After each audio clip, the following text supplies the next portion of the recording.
Сәбилердегі гемангиома дегеніміз қатерсіз қан тамырлық түзіліс. Ол сәби туылған кезде пайда болуы мүмкін, немесе 2 аптадан 2 ай аралығында пайда болуы мүмкін. Бастапқы уақытта түсі бозғыл түсті болады да, көп мән берілмей байқалмауы мүмкін. Бұл гемангиома негізгі себебі белгісіз, көбіне қыз балаларда жиі кездеседі.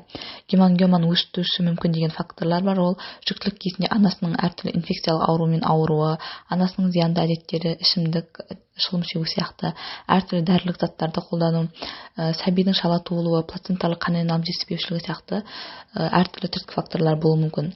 Гемангиома негізінен 3 түрі болады. Ол бірінші бетке гемангиома, бұл тек терінің бетінде орналасады.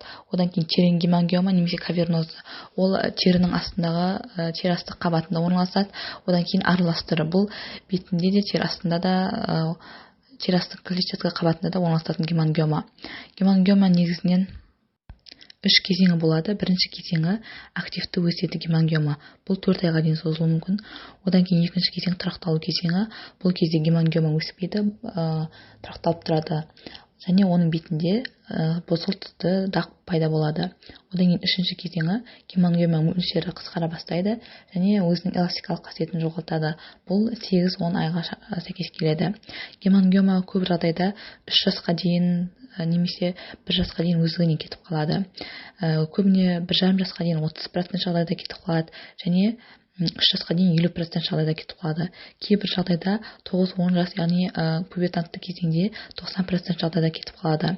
Гемангиома негізінен оның активті өсуіне байланысты немесе қасындағы тұрған көрші органдарды қысып тастауына байланысты емді оны тек дәрігер ғана шешеді. Оны тез арада емдеу керек пе, әлде өздігінен кете ме, оны бақылап отырады. Негізінен емдеудің әдістері лазер арқылы күйдіріп емдеу немесе әртүрлі хирургиялық жолдар арқылы алып тастау операциялары бар. Және кей жағдайда дәрі-дәрмектер қолдану арқылы да емдеуге болады.